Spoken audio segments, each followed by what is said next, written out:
আসসালামু আলাইকুম এভরিওয়ান, কেমন আছেন আপনারা সবাই? আশা করি সবাই অনেক ভালো আছেন।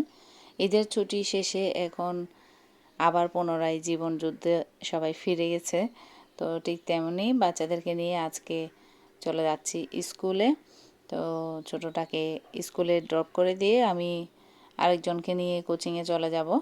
তো ও গত এক মাস ধরে, মানে রোজার সময় ধরে পুরো এক মাস কোচিংয়ে যেতে পারেনি, যেহেতু ওদের অন্যদিকে একটা কোচিং হচ্ছে বৃত্তির জন্য। তাই বর্তমান ক্লাসের কোচিংটাতেও যেতে পারেনি, ওখানে স্যারকে আমি বলতে যাব আর কি। তো এই আর কি, এখন সকাল সকাল আজকে অনেক দিন পরে, প্রতিদিনই তো সকালে ওঠা হয়, ভোরে ওঠা হয়, তবে আর একটুখানি ঘুমানো হয়। তো আজকে আর ওই ঘুমটা হয়নি আর কি। ঘুম থেকে উঠে গিয়েই নামাজ কালাম পরে বাচ্চাদেরকে নিয়ে এখন আস্তে আস্তে বেরিয়ে যাচ্ছি। ওদেরকেও ডেকে দিলাম, ওরাও দীর্ঘ অনেক দিনের ছুটি কাটিয়ে এখন তারা অনেক কষ্টে ঘুম থেকে উঠে এবার। আর মানে কি বলবো, সকালে উঠে তো আসলে খাওয়ার তেমন হয় না, নাস্তা যাই থাকুক খেতে চাই না, তারপরে অল্প মানে যা আছে একটা কেক দিয়ে আর দুধ দিয়ে তাদেরকে দিয়ে দিলাম। তো ওটা খেয়ে দিয়ে মা ছেলে বেরোয় পড়লাম, যাচ্ছি এখন স্কুলের দিকে ওদেরকে নিয়ে।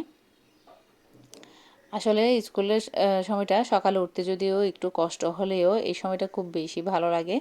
সকালের আবহাওয়া বা সকালের ওয়েদারটা, আর সকালবেলা উঠে বাচ্চারা স্কুলে যাবে, এটা এক ধরনের রুটিন, এটাও খুব বেশি ভালো লাগে। আসলে এমন একটা দিন আসবে যখন আমি এটাকেও মিস করব।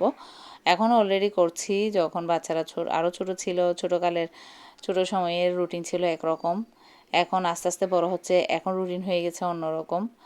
তো এই আর কি, বাচ্চাদেরকে স্কুলে ড্রপ করে দিয়ে আমি চলে আসছি বাসায়। এখানে এটা আর একদিনের ব্লগ। এখানে আমি নারকেল কুড়িয়ে রাখছি, এগুলোকে ফ্রিজে ঢুকে রাখবো। হয়তো বা নষ্ট হয়ে যাচ্ছিলো নারকেল, এমন মনে হয়েছে আমার, কিন্তু আসলে নষ্ট হয়নি, যেহেতু অনেক দিন ধরে পড়ে আছে। তো নারকেলটাকে কেটে আমি আমি ফ্রিজে, ডিপ ফ্রিজে রেখে দিব।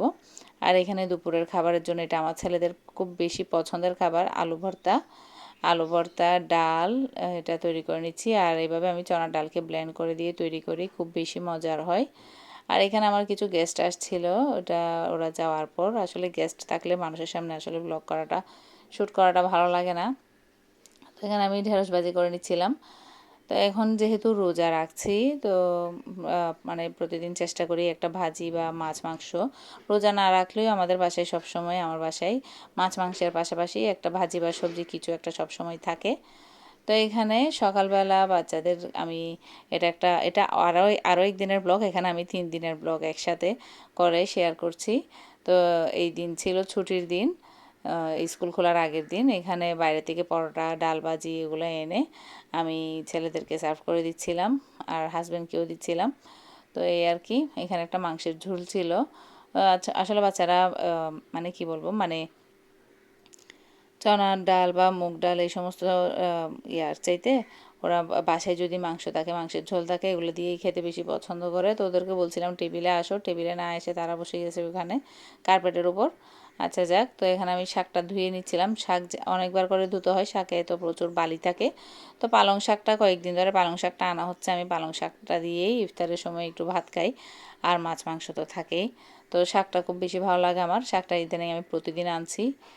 আর এই তো মাছের জন্য এখানে আমি পেঁয়াজ ব্লেন্ড করে রাখছি, মাছেও হলুদ মরিচ, হলুদ লবণ দিয়ে রাখছি, একটু মেখে রাখছি চুলায় দেওয়ার আগে। ওটাকে আবার ধুয়ে নিব মাছটাকে। তো এইভাবে করে রাখলে মজা হয়, খুব বেশি মজার হয়। এখানে মরিচ মশলা সব কিছু দিয়ে মশলাটাকে কষিয়ে নিয়ে মাছটাকে তুলে দিব। এটা হচ্ছে সামুদ্রিক মাছ, তাইল্লা মাছ, কে কোথায় কী নামে ডাকে এটাকে তো জানি না। তো এটা খুব বেশি মজার মাছ।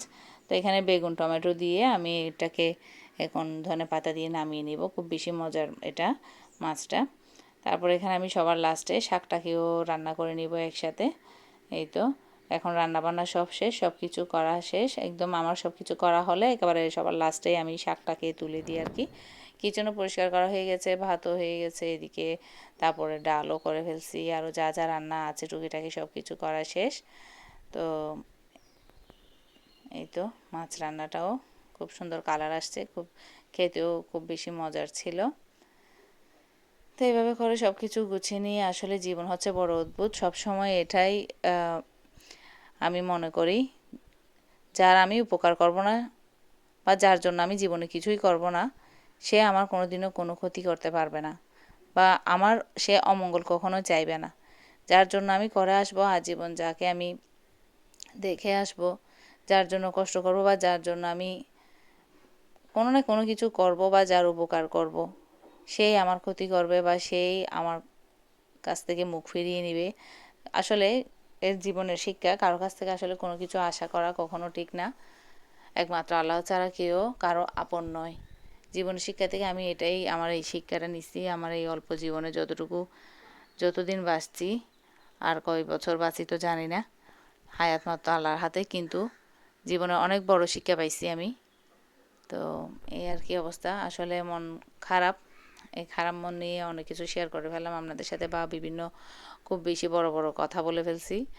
তো ক্ষমা সুন্দর দৃষ্টিতে দেখবেন।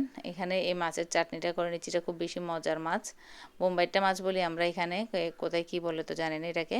বোম্বাইট্টা মাছের চাটনি, এটাকে মাছটাকে ফ্রাই করে কাঁটাগুলো সরিয়ে নিয়ে এভাবে কাঁচা পেঁয়াজ, ধনেপাতা, তারপর কাঁচামরিচ কুচি দিয়ে সরিষার তেল দিয়ে এভাবে মেখে জাস্ট খাওয়া হয় আর কি। খুব বেশি মজার হয় চাটনি এটা। তো এটা তো বিয়ের আগে আমরা তো সবসময় খেতাম, আর বিয়ের পর এটা আমার হাজব্যান্ড আর আমার শাশুড়ি নাকি এটা জানতো না, তো ওনারা আমার কাছ থেকে মানে শিখছে আর কি, আমার মায়ের কাছ থেকে।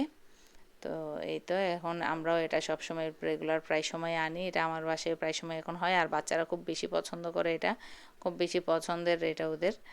তো বাচ্চারাও যেহেতু পছন্দ করে সবসময় আনা হয়।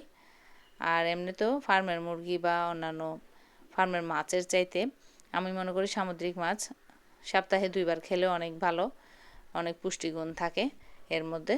তো এখানে আমি আজকে ভর্তাও করে নিচ্ছি, বরবটি ভর্তা, কিছু বরবটি লাল হয়ে যাচ্ছিলো তো বরবটিকে একবারে ভর্তা করে নিছি। বরবটি কাঁচামরিচ দিয়ে পেঁয়াজ ধনেপাতা দিয়ে এটাকে আমি আবার সরিষার তেলে আমি একটু ভেজে নিব। কাঁচা পেঁয়াজটা আসলে খেতে অ্যাভয়েড করি, কাঁচা পেঁয়াজ না খেতে পারলেই ভালো। তো এখানে বিকেলে কিছু পিঠা নিয়ে আসছিল হাজব্যান্ড, খুব বেশি মজার পিঠা। তো আজকের জন্য এই পর্যন্তই। আল্লাহ হাফেজ।